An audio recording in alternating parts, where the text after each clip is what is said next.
Good afternoon. All right, now we're talking. Good afternoon, Vanita. Good afternoon, Genesis. Good afternoon, Natalie. Good afternoon, Brian. Good afternoon, Yaneli. Good afternoon, Chastity. Good, uh, good afternoon, Ariana. Good afternoon, Brandon. Good afternoon, Kaya. Okay. Good afternoon, Kaya for the double. Kaya for the double. Um,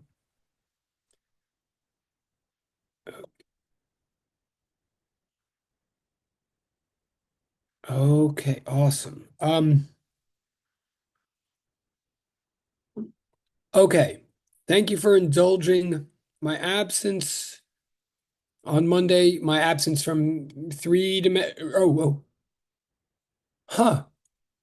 Yes. The answer is yes to the direct chat person. Um, yes. Good question. I'm pausing as to whether I want to get involved in that question right now. There's only one person in direct chat, so you know who you are. It's a very good question. The answer is definitely yes. Um, okay, no problem, no problem. I'm just pausing. It's such a good question. I'm like literally thinking about whether I want to go down that road right now. I'm not sure, so I'm not going to just yet with everybody. But yes, you could pass that along. Forgive me, because it's like a big top. Yeah. Anyway, okay, okay. More people coming. Saved by the bell. Um,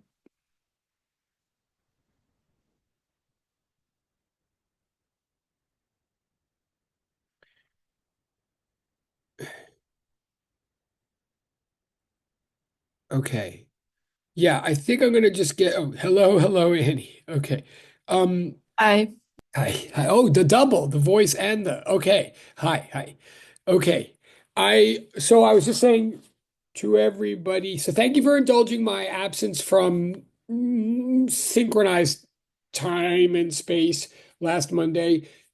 Thank you for watching the videos. Thank you for understanding that the reason I posted two in part was that I I wanted you to skip a bunch from the beginning of each one, which you're always welcome to do anyway. And of course, you can always skip all of the hellos, which are so much fun in real time and so silly on the videos.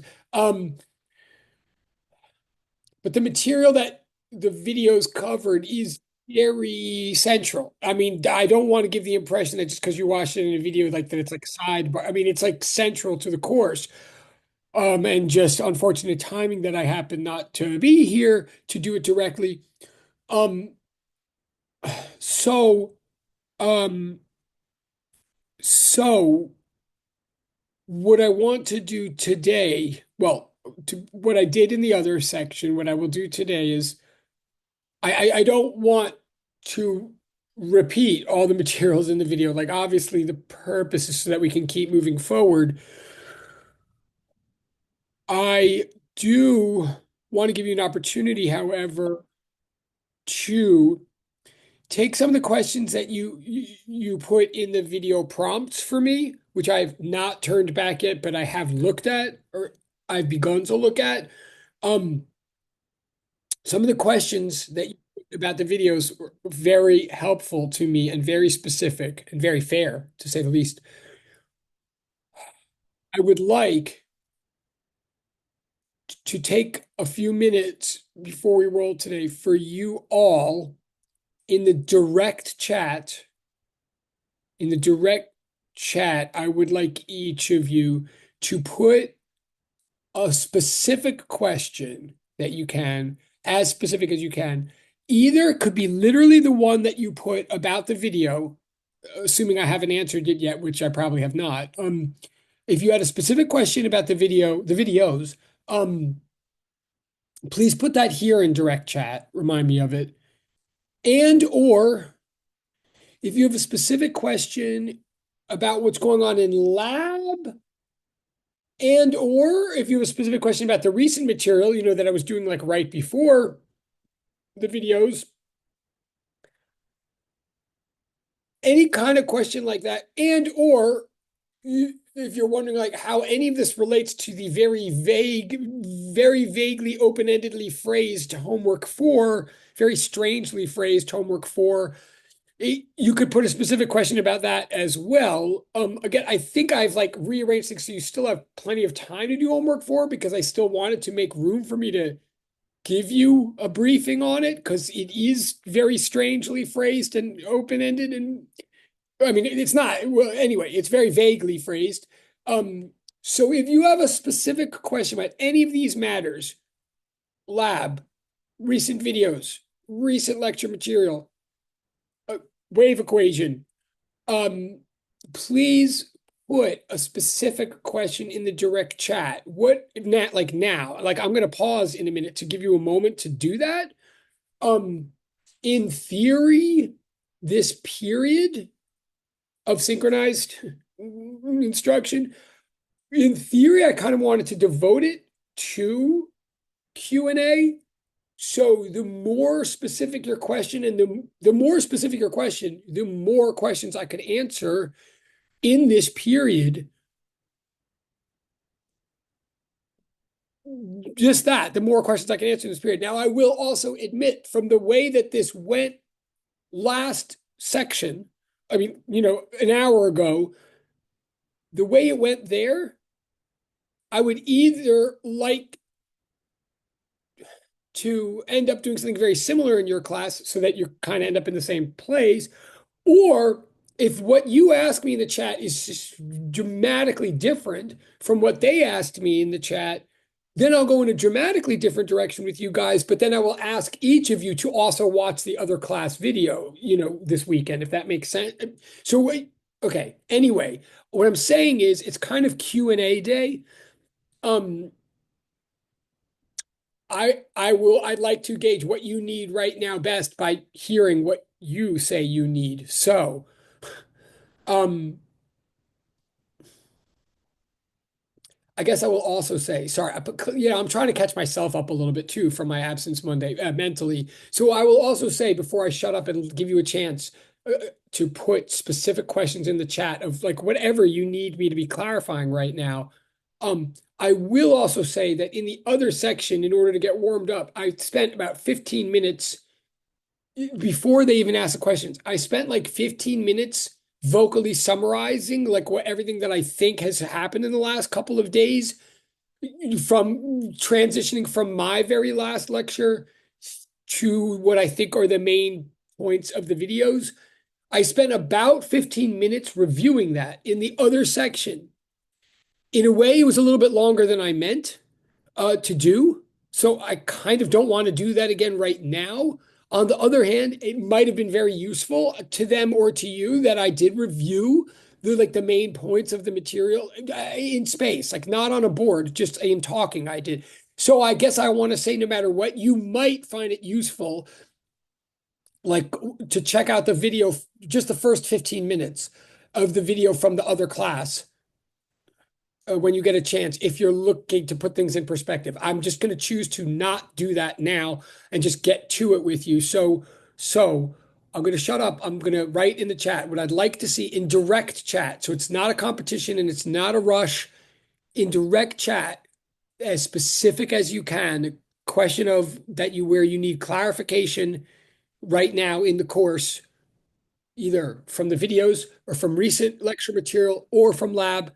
Oh, yeah, something. Okay, I'll shut up. Okay, I see there's already things. Okay, great. There's already things in the chat. I'm just gonna, great. Um, but I'm not gonna answer the questions in order. I'm gonna like see all the questions first and just and try to go basically from fastest to slowest. So,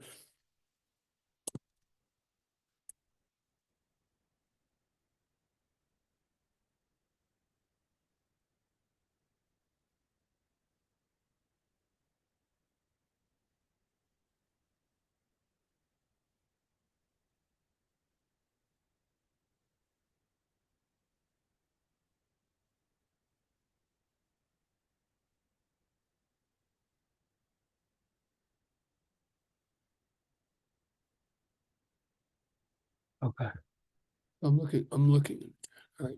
Good. There's definitely things happening in chat. Thank you. There's already like 4 or 5 things. Great. I will eventually read them out loud, but not with names. But I want to just give you a little bit more time before I do anything with them. And again, it could literally be directly lifted from what you wrote about the video posting. If you had a question there that you gave me, you could just copy it right here if it helped, because this is partly how I'm trying to address those questions. And some of them were very good. So, I mean, they were all very good, but you know what I mean? Some of them were very easily addressed in class. Okay. Oh, wow. Okay.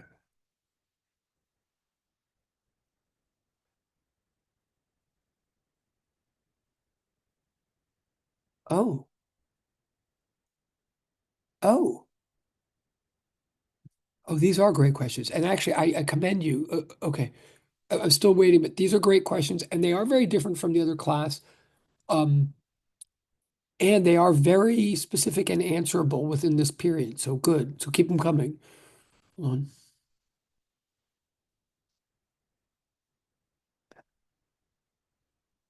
Wait.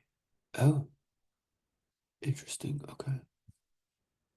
Wait. Yes. Wait. So sorry. Oh, yeah, yeah. You want these in direct chat, not in public. But okay, I see that the one that's public is like a meta question. Yes, you're definitely allowed to ask a question that you've already submitted as you. In fact, that's part of the point of this, is that this is the fastest way I can get to as many of those. So yes, if you put a question in yesterday's assignment about the video posting, please do put it here. Yes. Sorry, I'm still reading. Oh, okay. Oh, wow. All right, I'm gonna wait like one more beat, but these are very good.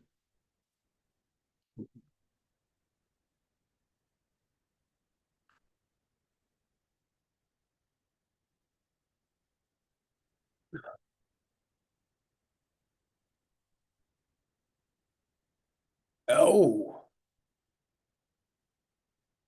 wow. Okay. Okay, and keep them coming. Even if I start talking, if a question occurs, like again, the point of direct chat, I just remind you, honestly, direct chat, I feel like it's like the thing that remote synchronous learning gives us that we never had in a real classroom before. Like we should take advantage, like, right? I mean, like you cannot do direct chat in real. It's like the best thing about not being IRL. So please use, so I'm saying, even if I start talking, if a question occurs to you, please put in a direct chat. Like, yeah, and if it's really that dumb or whatever, or that like inappropriate, then I won't answer it, but no harm, no foul. Um, you know what I'm saying? So I'm going to start talking in a minute because I think I have enough questions to go with, but don't let the fact that I'm talking stop you. And especially if you're a kind of person that like doesn't participate a lot or just like doesn't feel like it's your class, you feel like this is like your opportunity. Like put a question in that, and it will be your class if you know what I mean. Whatever. Okay. So I'm going to start answering these questions. I'm going to try to go in order of like the ones that I can answer the quickest from there on. So there's nothing personal about it. But also I am going to warn you in advance. Yeah, these questions are super interesting and super cool. And they really are different from the section an hour and a half ago. So I'm going to say right now, and I'm going to tell them too, I'm going to encourage this class today might go in a very different direction, might from the other class. So you might want to watch both videos, like, this weekend to get that much more clarity. Um, yeah. Oh, whoa. Okay. Wow. Some of these questions are like showing me that by forcing ourselves to look at like advanced like at waves or advanced physics, it's like forcing us to realize things that were never straight in earlier physics, which is what happens. I mean, it's good that we realize it. All right, so okay. All right, and I'm going to take the board. I'm going to use the board. Hold on one. Just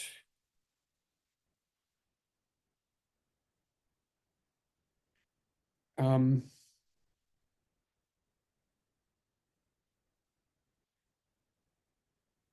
Um,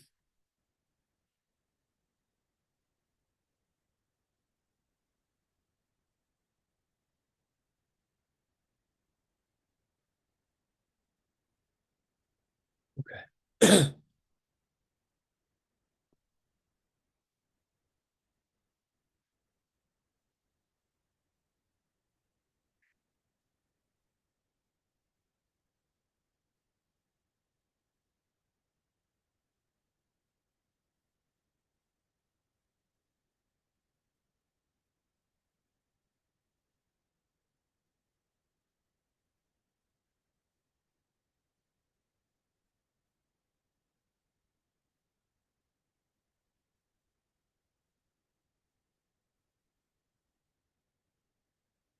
Okay, so first, again, no, well, this is in like order. This is not in the order that you guys are asking or whatever. But one question someone's asking, a question I still had is where we get frequency with the waves. I understand the variables we were using, such as K, omega, Y, etc. However, out of nowhere, we got F equals 1 over capital T, which then allowed us to say V equals wavelength times frequency. All right, it's a good question in a couple of ways. One, because I think it's like somewhat concrete. I can sort of answer it concretely. Two, so I'm going to answer it. Um, First of all, what's also interesting about it is frequency. The question's being asked about frequency, right? And the person is absolutely right to ask, like, to assume or believe that frequency had to do with simple harmonic oscillation, but now still also has to do with waves. Like, that is true. And by the way, definitely a big lesson right now is that simple harmonic oscillation and waves are not the same thing. Two of your questions in the chat today have to do with that. I'm going to get to that like in a minute. And I spent a long time talking about it in the other class video at the beginning. If you know, if that's a helps. Like, so my quick summary right now is well, simple harmonic oscillation is a central ingredient to wave motion. Absolutely, to have wave motion, you need simple harmonic oscillation. In fact, specifically, you need simple harmonic oscillation in time and in space. Whereas simple harmonic motion, just by itself, as the topic that we've been studying for a month, we've been studying simple harmonic motion oscillation in time. We've been looking at a particle oscillating in time, or a system oscillating in time. That's oscillation. You need that to be happening in sort of two ways at once to make waves. That's why we've been spending so much time on it. But it's absolutely true that a oscillator is not a wave any more than chocolate is not chocolate cake necessarily, right? You get what I'm. So I'll try to expand on that more in a. So there's a couple of questions in the chat about that. But of course, there's like similar. I mean, there's a transition from one topic to the other topic, and this person's question about frequency is a good one because yes, frequency frequency is the number of cycles that occur per unit time. When you're talking about an oscillator, we mean the number of full round trips per second, the number of 2 pi radians per second, right? That's what frequency is for an oscillator. And then you're absolutely right that it carries over, it becomes really important. Once you're talking about a wave, frequency would be like the number of crests, well, the number of wave pulses, but let's say, for example, crests, the number of crests that pass by a given point of space in a given time. That would be frequency. Same idea, still measured in the same way.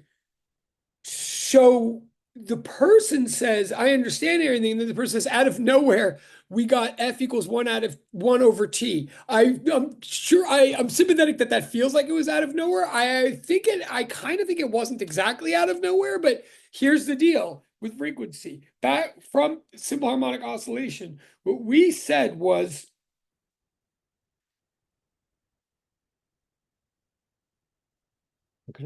We had two way. In fact, I remember. I mean, I think you have a PDF where somewhere on one of the pages I write three different equations for frequency across, like diagonally across the page, and I say that one is the most mathematical, one is the most visual or experimental, and then the middle one is the bridge between the two. What I'm talking about is this. I'm saying this.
Okay. I'm saying, and then there's more in the chat. I'm just looking. Wait. Oh, great. Oh, great.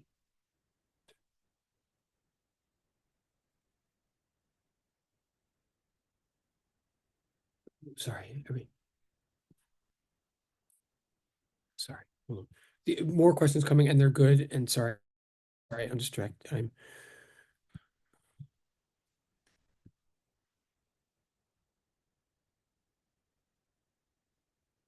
okay. What I'm trying to say on the board right here is there's three different ways. This is true of simple harmonic oscillation or waves. There's three different ways to understand cycling rate. Okay, and for an oscillator, and again, I'm sort of trying to answer two other questions at the same time while I say this, but for an oscillator, cycling rate means how often does the oscillator make a round trip, complete a full cycle per unit time? For a wave, cycling rate would be how often do you, how often, do, how often does the same looking disturbance re-emerge per unit time? Like how many crests pass somewhere per unit time, or how many troughs, or what, right? Like it's the same exact idea. It's how many full cycles per time is what we mean by frequency. But the three different ways to look at it, you could first look at it as angular frequency, omega. Again, this would be true and relevant both to harmonic oscillation and to waves. Omega literally is angular frequency, right? It's measured in radians per second for either one. Radians per second is the most mathematically direct, like it comes straight, like once we're analyzing things with cosines or solving differential equations, or and using the knowledge we already have in trigonometry and calculus, the knowledge we already have from circles, to superimpose that on the physical knowledge we're trying to build about cycles. Whenever we're doing the math equations, what comes out automatically are radians. So angular frequency is the most mathematically direct way to talk about cycling rate. And it all assumes that there's 2 pi radians for every full cycle. So whatever omega is, right? And this is like technically review what I'm saying. Whatever. I'm just answering the question. Omega, angular frequency for an oscillator or for a wave, angular frequency is measured in radians per second. So if you divide that by 2 pi radians per every cycle, what you get is something in cycles per second, right? Like literally, if I just say to you, oh, this thing has an angular frequency of 4 pi radians per second, that doesn't sound like it means anything. But if you just think, oh, there's 2 pi radians every cycle, so you divide the 4 pi by 2 pi, then you would say to yourself, oh, I get it. It's doing 2 cycles every second. That would be its standard frequency, not its angular frequency, its standard frequency, F, right, measured in cycles per second. You could get it by dividing angular frequency by 2 pi. Now go a step further. And this part I'm about to say, I did not write on the board. Standard frequency is measured in cycles per second. The English word for a cycle per second is a hertz, Hertz. I didn't write that on the board, but I'm saying it. So like when anybody ever talks about harmonic oscillation or waves in hertz, they're talking about the number of cycles per second. Secretly, or whether they know it or not, we just like divided out the 2 pi's from the radians and got the hertz. Okay. But now I'm saying the thing that you're saying is out of nowhere. I mean, I apologize if it feels that way, but I feel like anyway, the thing next is once you know standard frequency, you can literally flip that. I am saying this is always true. It's not a sidebar. If you have cycles per second, otherwise known as hertz, you can flip it. Multiplicative inverse, do 1 over it to get seconds per cycle, right? Like literally, if you know that you're running 4 laps around the track every hour, then that means that you're taking a quarter of an hour to run a lap around a track, right? Like literally, like always, like logically, or maybe if you did different numbers, you'd see it better. Similarly, if you run a third of a lap per hour, that means it takes you 3 hours to run a lap, right? So, and what's that called? That's called period.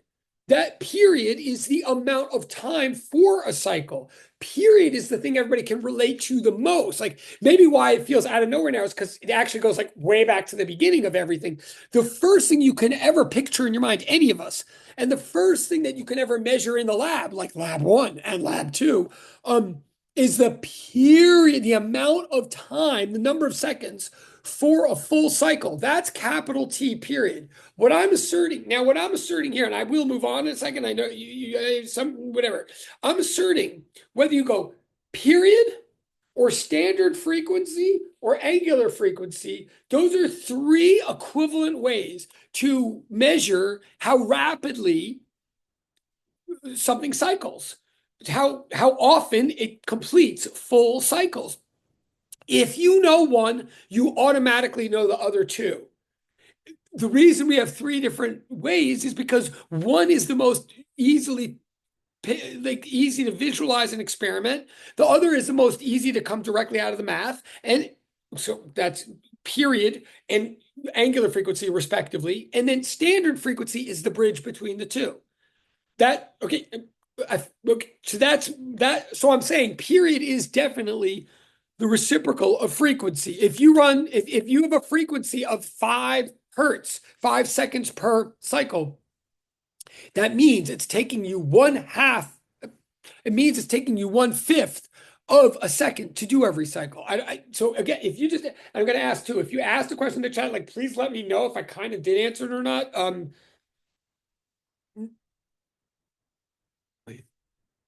Wait, oh.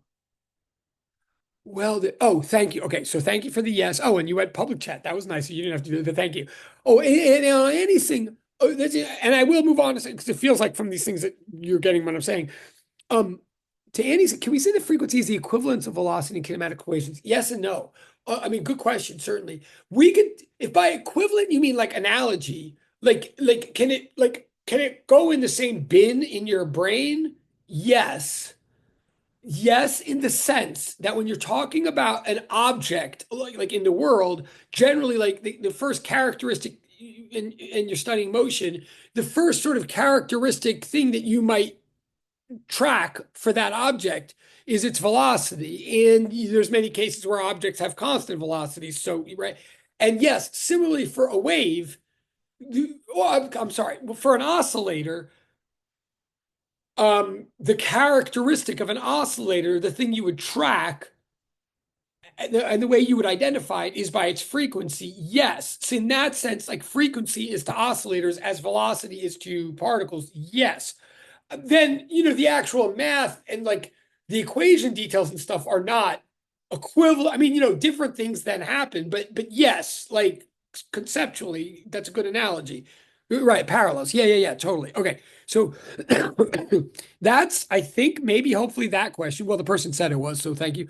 Now, I'm going to try to like sort of stay on this topic for a bit before I get to the big things. Because someone else, yeah, yeah, like there's a number of questions here about, like one person's literally saying, I need a clearer explanation on why simple harmonic oscillators are not waves. I mean, good, because yeah, that's a huge point. And yes, it is a subtle point. Um, and then even someone else even said, what is the difference between the differential equation for simple harmonic motion or simple harmonic oscillation versus the wave equation? Why is this comparison useful? Okay, so yeah, that's like the mathematical way of saying the English question. So like the relation between simple harmonic oscillation and waves, like yes, huge point, a huge point. I will again, I'm just going to try to be careful to be on it. I think I went like very bananas on this in the other class. So if I might suggest that you also watch the other video, but let me see if I can do it a slightly different way now. But okay, but nonetheless, it's like really important. So um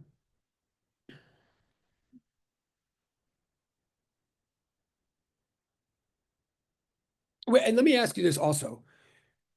Your class, your section, who have you started lab 3 yet? This you guys? Yes, you have. Okay, thank you. Yes. Okay. So you don't have Professor Walters, you have Professor Talley. Is that it? Or when do you would I get what day of the week do you have lab?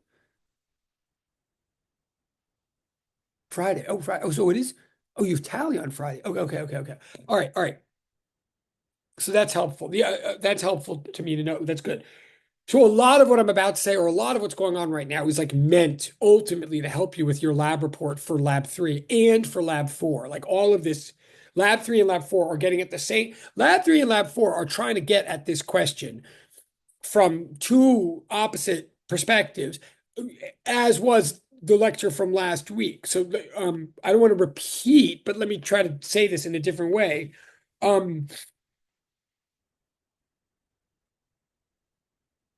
Okay, well, all right.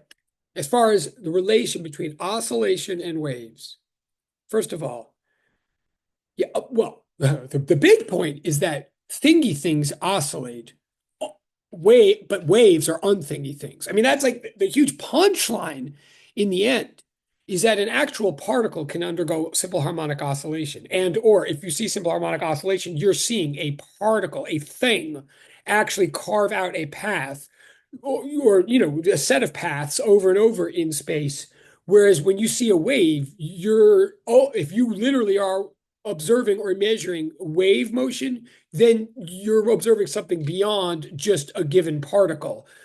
I mean, that's like the conceptual punchline. But more specifically, okay, first of all, this is oscillation, right? I mean, no joke, like, lab 1, or it could be like this, whatever, or even could be like a system that's like not, I mean, it could be like the electricity in a wire going back and forth and back and forth, but anything that ultimately can be understood or visualized as a mass on a spring going back and forth is harmonic oscillation. So I'm going to stick now with the idea of a vertical spring for a moment.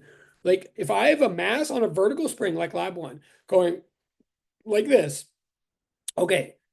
In fact, that's oscillation, right? That is oscillation. That's Hooke's law. That is a particle whose position along a given axis is a cosinusoidal function of time. Like if you name the time, I could name where this thing is going to be because I have a because I plug into a cosine expression, and that's the relationship we're talking about is where is this thing on the y-axis at any given time? The answer is a cosine function, or an answer that we use in class is a cosine function because the thing, the particle, is going back and forth, oscillating harmonically in time. In other words, so that's oscillation. That is not a wave. That's oscillation. So hang on. So hold on.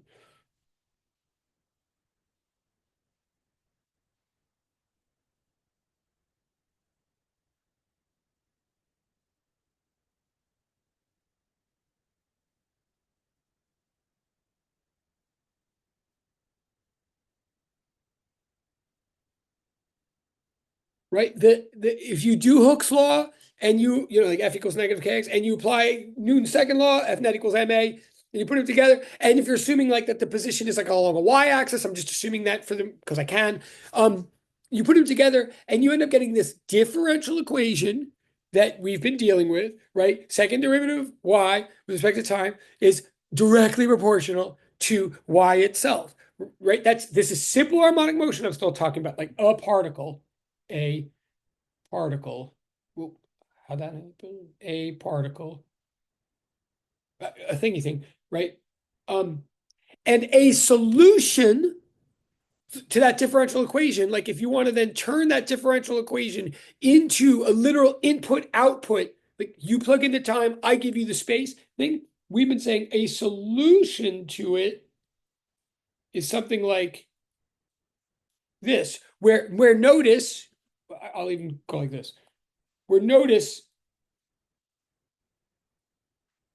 there's one dependent variable being spat out by one independent variable, right? Even with that phi, even when we learned about that phase constant, it was just that, a phase constant. It's not a variable. So that is a, sorry, that is an output function being generated by one input. Now that is simple harmonic oscillation. Position as a function of time. But now, and again, honestly, right now, what I think I'm doing is answering two or three of the questions in the chat that are similar. They're all basically like, what's the relationship between the two and what's the relationship between the equations, right? So that's simple harmonic oscillation. You know, it took us like a month to develop all the nuances of that. And it's not because we're dumb or slow or something. Like it is, you know, it's a big deal. But then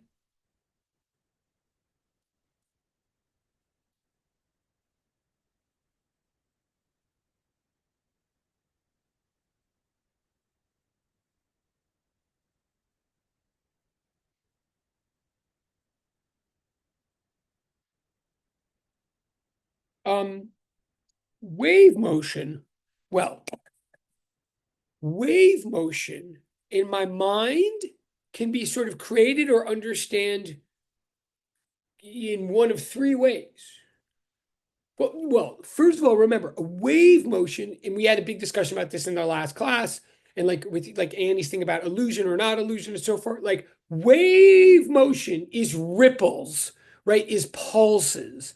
Like if you've already started lab 3, you know that what I mean by wave motion is when you shake that long string and the bump that you can recognize with your eye as a bump, like is traveling horizontally along the string in a specific amount of time in a specific amount of space, right? Or the valley or whatever. That the fact that recognizable disturbances are flowing back and forth through the metal, that there's a motion that is possible only because of the metal, but for which no individual piece of metal is doing it, right? Like I can't say this enough.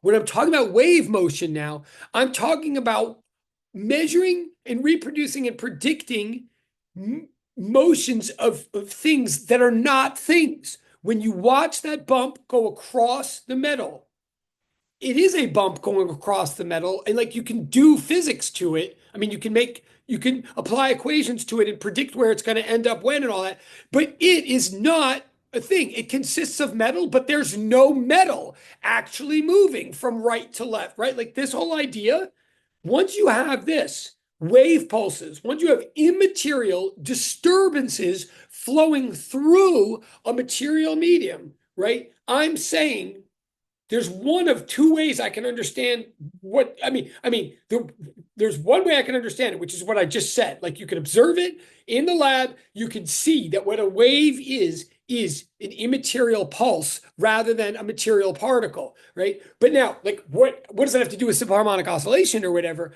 Yeah, I could say that in one of two ways.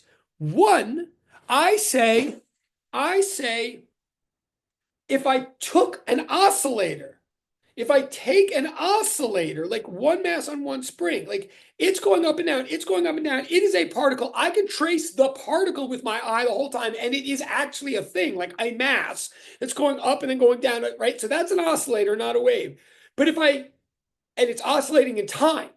But if I put another oscillator next to it and another oscillator next to that and another oscillator next to that, and I stagger them all out in a specific way, if I stagger their phases, okay, now I've taken time oscillators and I've spread them out, or I've distributed them or staggered them through space in a really specific way. Now we're talking wave motion. Let me be like I'm saying if you have an oscillator in time and an oscillator in time and an oscillator in time and an oscillator in time, but you set them up so that at any given moment when you look with your eye, what you see is a cosine through space. So now each one is a cosine in time that has been spread out into a cosine through space. Now we're talking wave motion. Like, so number two, a lot of people, like when I go like this, when we're talking about oscillation, you've gotten really used to the fact that if you make the graph of an oscillator, it's a curvy shape, it's a wiggly shape, it's a cosine shape, right? One of the things I'm trying to, and there it is, like y equals a cosine omega t plus b. Let me see if I can just draw that. Like the graph of this concept would have t on that axis and y on that axis. And sure, it would look like this. But what I'm trying to emphasize heavily, and I know this is a big thing, like people get very confused about this, that graph, that cosine, that is not a wave. That is a frozen curve. That is a frozen wiggly shape. That is a shape that is wiggly. That is not good enough to be a wave. Like that is a wiggly shape. That represents one oscillator which is a particle that I could track like at any given moment in time. I know exactly where it is, right? If I now spread that out, if I took those cosines and spread them out in space,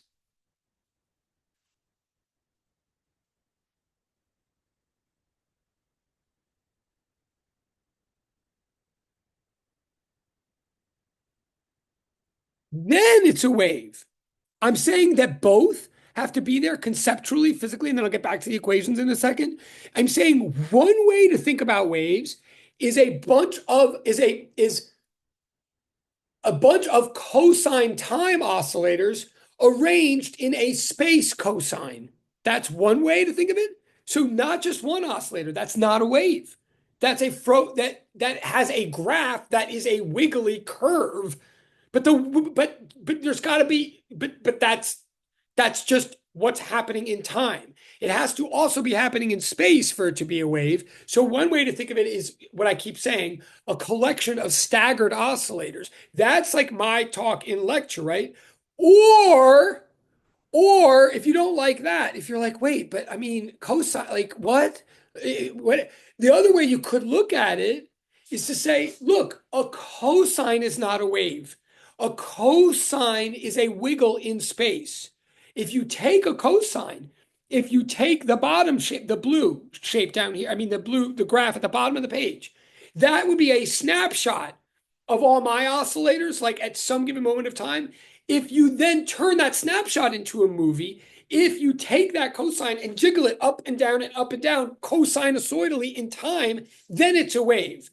What, right? So either take a cosine in time and spread it out in space, or take a cosine in space and animate it in time. But both components have to be there for it to be a wave. A wave is harmonic oscillation in time and in space, superposed on each other or bundled together. What Lab 3 is trying to have you see is just that, but it's doing it from the backwards perspective. Like in Lab 3, you create the wave and look at it, there's a wave, and you take a video of it, there's a wave.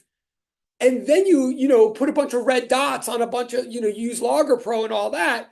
And what you end up doing in Lab 3 is you split the phenomenon into two independent relationships.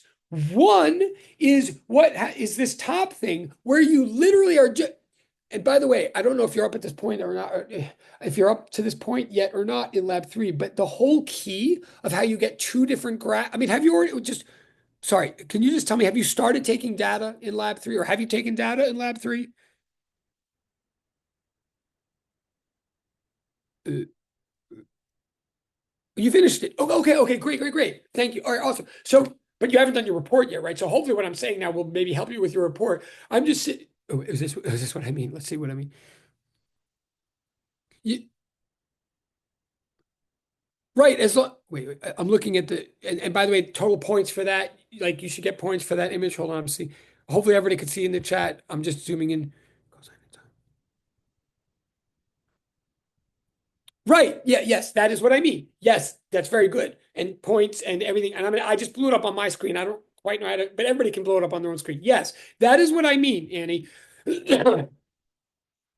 And really what I mean is, look, yes, that is what I mean. And in Lab 3, the whole key, I think you would have noticed, if you were successfully able to generate two different sets of data that made two different graphs, the whole way you did from one movie, like how did you do that? The whole key was that stupid little configuration setting in the Logger Pro with the checkbox, where for one graph, you have it checked, and for the other graph, you don't have it checked. And that checkbox under, graph settings or something, I mean, under, not graph, I mean, video settings, the checkbox is allow multiple points per frame, I believe. You can correct me if I'm right, but there's like a checkbox that you check to make one of your graphs and you uncheck to make the other of your graphs. And the whole key is by checking that box or not checking that box in one of your graphs, what you're literally doing is you're picking a horizontal position,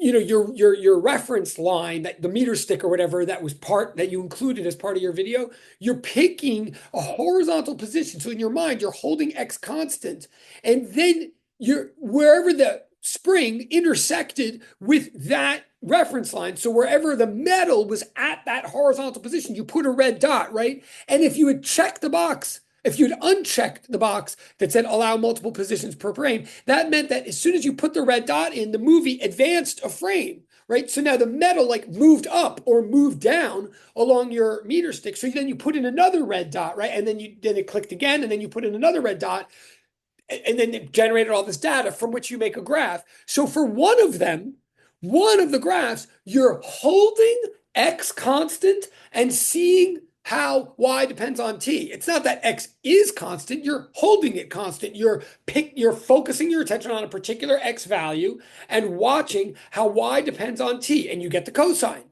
And then the other one, when you click allow multiple positions per frame, now you're doing just one frame. You're in your mind, well, in reality, you are selecting one moment in time for the other graph.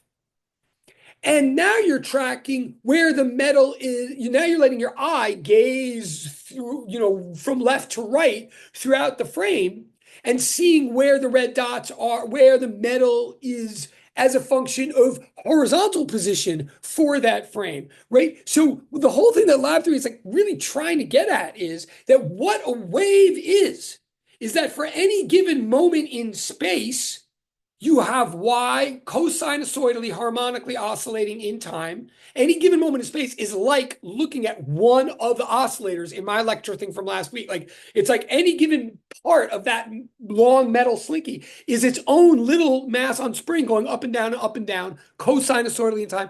Or if you step back and just look at one moment in time, you see that the whole arrangement is a cosine, like Annie's picture, right? And so what we're saying is those are two ingredients that are somehow happening together in one phenomenon. I'm saying that wave motion is cosine, and you're saying lab 3 is saying if you decompose a wave, you find harmonic oscillation in time and in space being bundled together, happening independently, but being bundled together. That's what a wave is. So then wave motion, I hope that sort of makes sense.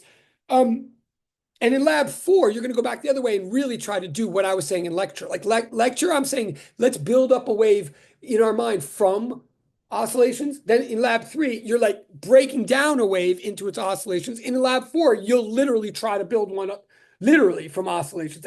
But the point is that oscillation is the ingredient of the wave, but you need both. You need oscillations in time and in space to make a wave. So I think there's things happening in the chat, but let me just. So then wave motion, the equation is this.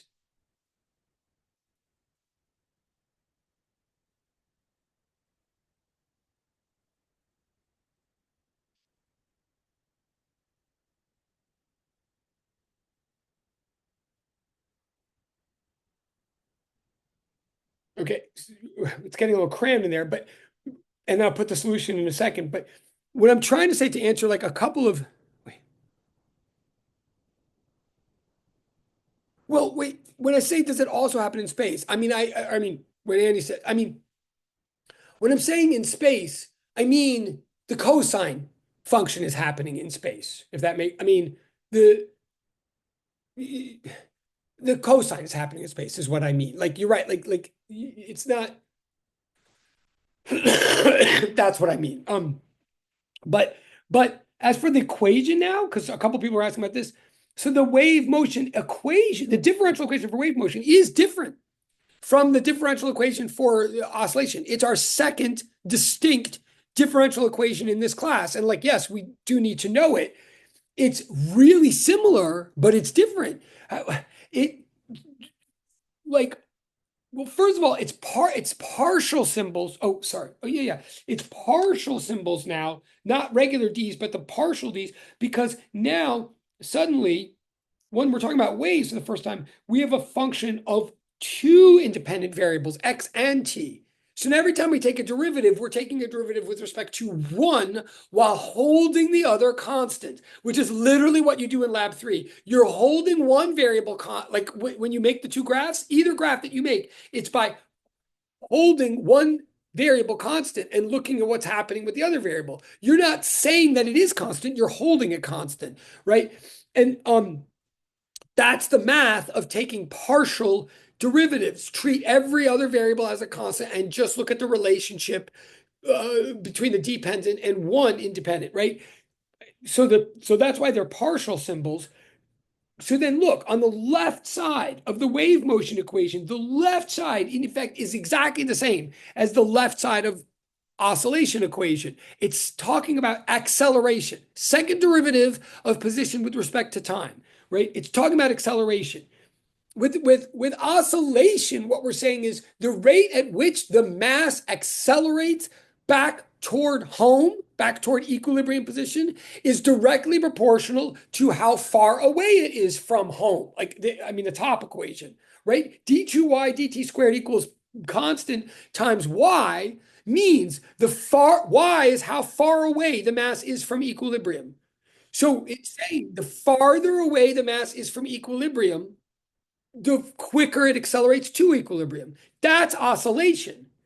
The wave, for the wave, we're saying picture any random point in the medium that is undergoing wave motion. Pick a random point. Picture it. What we're saying on the left side is that point is trying to accelerate back to equilibrium.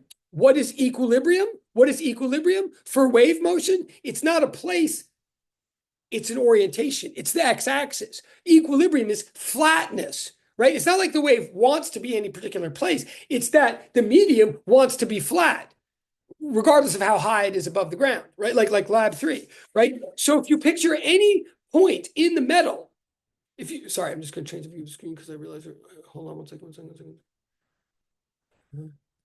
Okay, if you picture any point in the metal of lab 3, the left side is saying there's a rate at which that metal wants to accelerate back, or that piece of metal wants to go back to flatness, wants to unbend, wants to be undisturbed. Well, what is that rate? It's directly proportional to something. The other side, like, has a constant, slightly different, but a constant, just like harmonic oscillation, a constant times what? On the right side of the wave motion equation is not the letter y.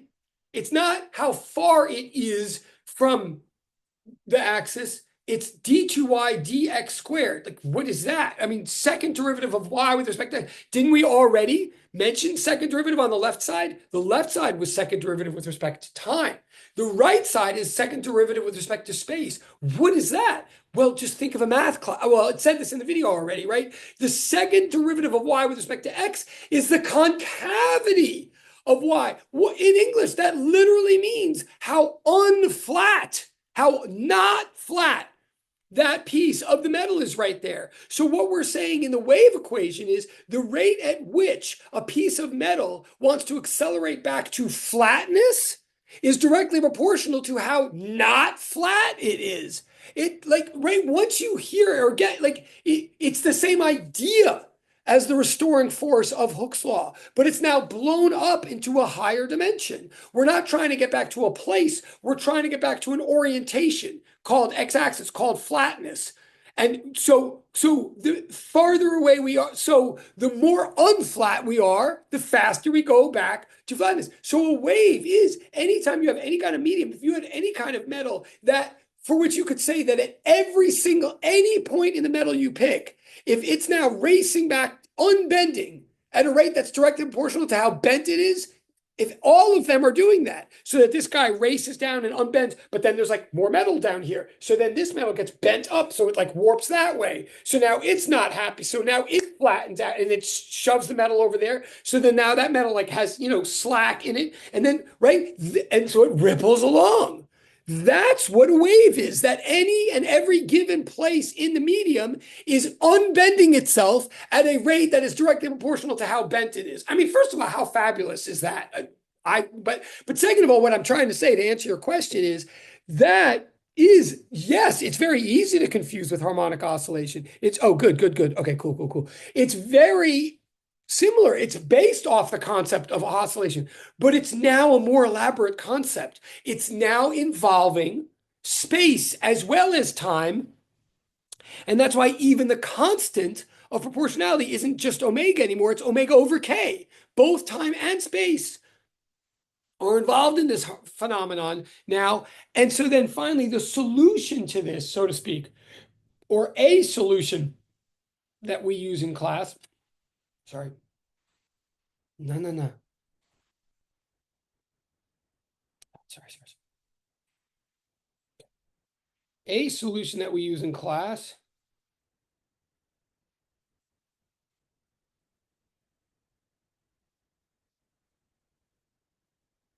is this, and this looks very similar to the other one. It is very similar, but it's got one huge distinction.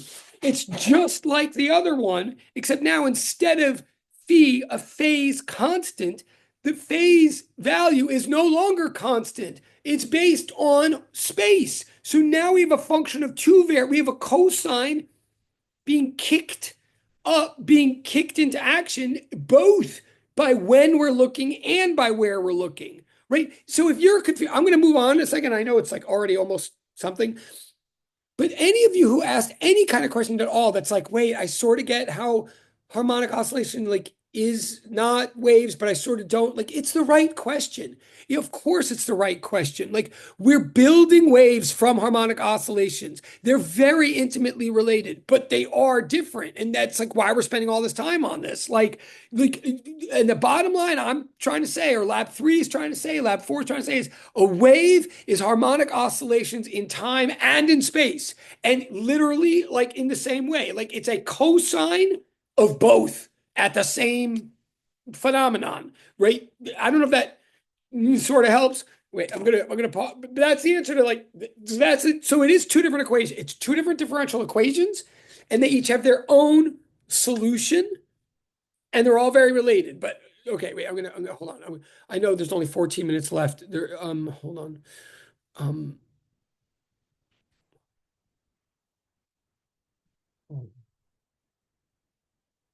oh, okay. So one thing. So I'm looking. So another question just is that I'm still a bit confused about how acceleration is directly proportional to concavity when talking about waves. I think my problem lies in the difficulty in being able to visualize it. Maybe a drawing diagram will help. Well, hopefully that's what, and maybe let me know, person who asked that. Like, hopefully that's what I just did. Like, I think that addressed that. Like, but I am literally saying if you look at the picture, the blue picture at the bottom of the screen, that would be like a snapshot of a medium, a wave pulse going through a medium. Like that's a snapshot of your metal slinky at some moment in time.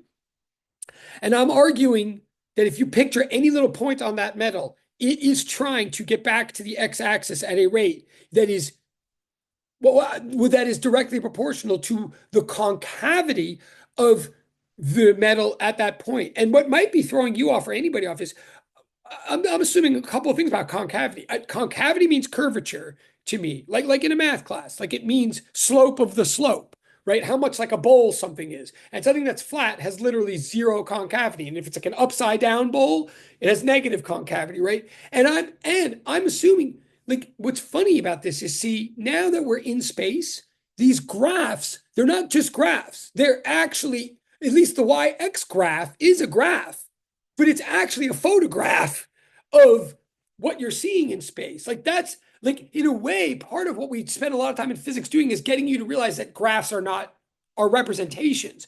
Like a YT graph is of just something that's just happening in one dimension. It looks like a two-dimensional wiggly thing, but you know what I'm saying? Like graphs are representations, but once they actually are a representation of Y versus X in space, then they are actually representing a photograph in space. So I'm saying the concavity of the graph at a certain point is literally how curvy the metal is literally in space at that place. And I'm saying, i.e., how disturbed it is. And I'm saying a wave pulse is a disturbance. And but it's a dynamic disturbance. It's a disturbance that keeps undisturbing itself. The more deformed the string is, the quicker it tries to undeform itself. Like that's what the wave equation says. So anyway, so hopefully that answered that question. Maybe tell me. Then something I'm still confused about was the setup of using a second derivative as a function versus a setup of using a first derivative in the one-day wave equation.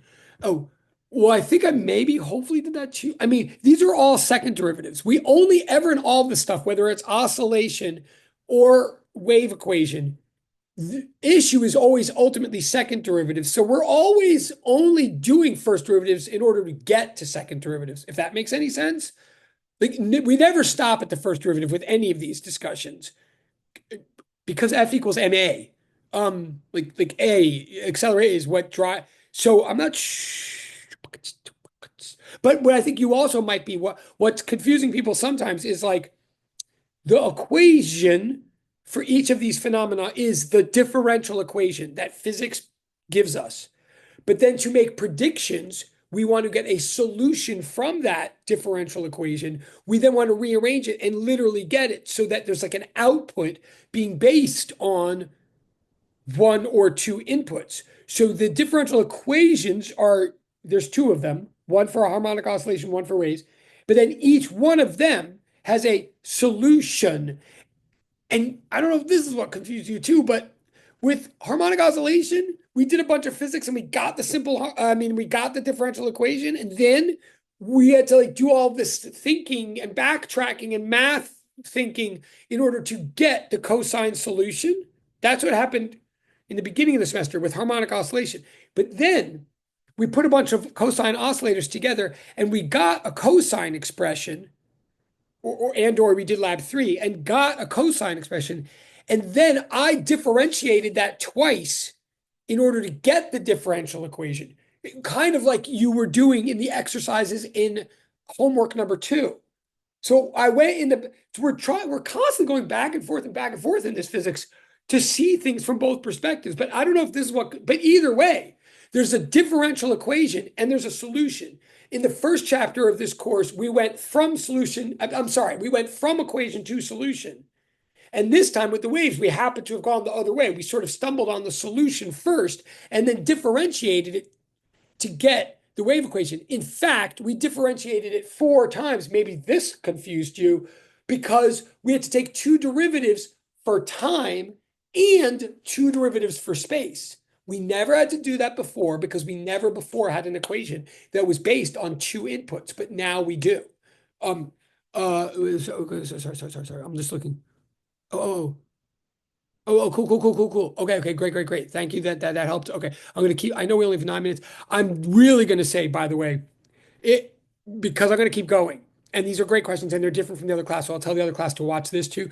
But I'll tell you one thing that the other class really wanted to see was like a little more help with the homework 4 that I've never explained or said anything about, and that's like very vaguely expressed. So the so if you watch, especially the end of the other class video from today, I do set up and explain like how to set up an approach homework 4. Even there, I got rushed and it gets very rushed at the end, and I apologize, but it will be somewhat informative if you're trying to figure out even what I'm asking in homework 4 or what it's about or how to do it. Like you might want to watch the other class video, just saying. But I'm going to keep going with these questions because they're good. Um, oh, quick thing, one person said, I understand how the propagating wave is made up with points that oscillate by the same quantity of delay, right? Which is what I'm saying. But I'm not sure how the points influence each other. That's a very deep question. It's a very good question. How the points influence each other. Like, in other words, how does the mass on the spring over here influence the mass on the spring over there? I'm not saying that they necessarily do. I mean, it's a very fair question, but maybe they do, maybe they don't. Maybe in some phenomena they do, and maybe they don't. But it could be, for example, and you'll do this in lab 4, like in my example from class, when you just have from lecture, when you just have a bunch of oscillators like next to each other and they're all going like this and they make a wave, it's totally possible in that thought experiment or in the actual apparatus that would do that. It's possible that you just have one source, like one motor or something that's driving all of these oscillators like at the same time. And something like that could be true in nature. It is not necessarily the case that this guy going up and down is causing this guy to go up and down or communicate. Like the first oscillator is not necessarily communicating or interacting in any way with the second oscillator. Like maybe in some phenomena they are, but they don't have to be. As long as they're all doing that thing, maybe because they're all being driven somehow by one common source, then it's a wave. Do you know what I mean? But it's a deep question, but like, or it's like an interesting, but like, it's a wave motion if it's a wave motion, regardless of how it came to be. The individual oscillators do not necessarily know about one another. They're just doing their thing, possibly. But okay. 6 minutes. Wait, there are definitely other questions. Yeah, why is the difference? How is it useful? Right. So I need. Oh yeah. Then there was. I need a clarify. Well, wait. It's the same person. So maybe hold on one second. Oh yeah. This is great. Okay. With 6 minutes, this may be all I get to in the 6 minutes. Oh, but it's just about all that's left. Just about all that's left. Okay. Okay, actually, I think it is. Okay, for 6, well, I'll say there's one other question left I think I can say very quickly. Someone brought up like position versus displacement, which is interesting because like now suddenly position versus displacement, like what's the deal? Totally classic physics that we would suddenly care now, even though in principle it was like totally at the beginning of physics 203 that it came up. But right, it wouldn't, but we wouldn't. be bothered until now. But the bottom line is this: displacement is the difference between two positions. That's all. Displacement is the difference between two positions. So displacement is a segment, position is a point. So that's the difference. But in any scenario where you tacitly are considering one of the positions zero, then quantitatively they become the same thing. Like if the second position, so if the difference between two positions is 7, the displacement 7, but the first position you're calling position 0, then the position of the second one is also 7. So, but that's the okay. I'll leave it at that. But now the last question, someone wrote like sort of brings us full circle. The first person when we started this had asked me, pressed me on frequency, and now someone else is pressing me on like T. Well, the person wrote, I keep getting my T's and K's mixed up. Could you clarify the variables? Very fair. And also, I'm confused about the concept of a medium. Does every type of wave need a medium, or are there types that don't? Okay, actually, I'll do. Oh boy, great questions. I'm thinking quickly which one to do first. Here, I'll write the so the T's and the K's I'll do first because it's like more concrete. Um,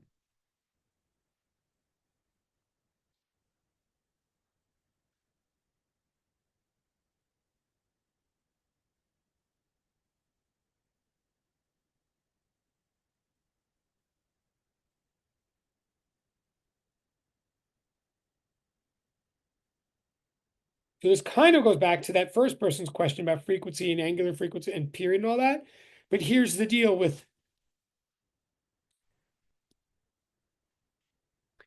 omega is to time as k, like k, that k is to space. Now, for again, there's a different k. The Hooke's law k is a different k. I don't put serifs on it. That's just like that's the stiffness of a spring. But I don't think that's. But as long as you know that's a different thing, that's like not what you're talking about right here. Omega is cycles per time. Well, radians, but they're cycles measured in radians per time. K is cycles measured in radians per space. Like literally, like so omega is measured in radians per second, K is measured in radians per meter. Omega is in effect the reciprocal of period, right? And remember we said on the other page, period is seconds per cycle, right?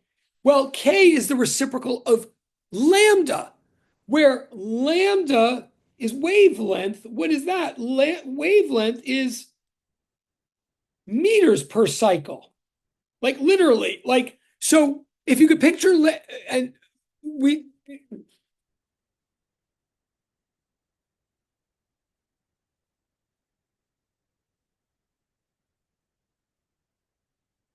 again, the whole thing about waves is whenever you're thinking about waves, you got to think about two relationships sort of at the same, phenomenon. But if you're thinking about cosines in time, the gap between any two successive cycles is called capital T, period, right? Like from homework 2, question 1. But if you're thinking about the space, the gap between any two cycles in space is called lambda, the wavelength. Well, the reciprocal of period is frequency. The reciprocal of wavelength is angular wave number. Like literally K, whatever you understand about omega in time is how you should think of K for space. Like, but equation wise, this is how it works. What I just wrote here, I don't know if that helps. I know we only have 1 minute. Hopefully that helps. But your other Okay, cool. Right. It's not necessarily a domino effect, right? But good. Okay.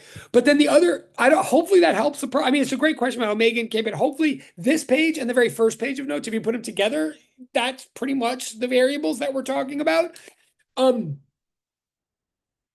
But the last question for 1 minute, when the same person asked, and I'm really psyched that this person is bringing it on here today. I'm confused about the concept of a medium. Does every type of wave need a medium, or are there types that don't? Great question. According to all the logic that we are saying right now, what I'm trying to drive home is, oh yes, according to the logic that we're saying now, a wave has to have a medium because a wave is a only possible if a whole huge collection of material particles are each harmonically oscillating like in their own neighborhood. You need a whole bunch of oscillating particles to make a pulse. The pulse propagates through the collection of oscillating particles. That collection is called the medium. So you're not going to get pulse flow. You're not going to get flow unless you first have things that are oscillating. The things that are oscillating, the big collection of it, is called the medium. So the logic of what I'm saying is a wave is wiggle, and you can't have a wiggle unless things are wiggling, like literally, right? So according to everything we're saying right now, like literally, that is why you've heard that sound does not travel in outer space. And that's true. That is a cliche, but it's true. You need air or water or nylon string of a guitar for you need some bunch of little things to vibrate in a special way for sound to pulse through them. If you get rid of all things, the vacuum of outer space, you ain't going to get a wave, even a sound wave, to go through it. So yes, you need a medium according to everything we're saying right now, according to this, to have a wave. But okay, it's 4:21. Sorry, but these are great questions. I would say watch the other video too, please. But I'll certainly post this one. Okay, have a great. I'll see you next. Yes, thank you. I will see you next. Yes, have a great day. Okay. Bye, thank you. Thank you. Thank you.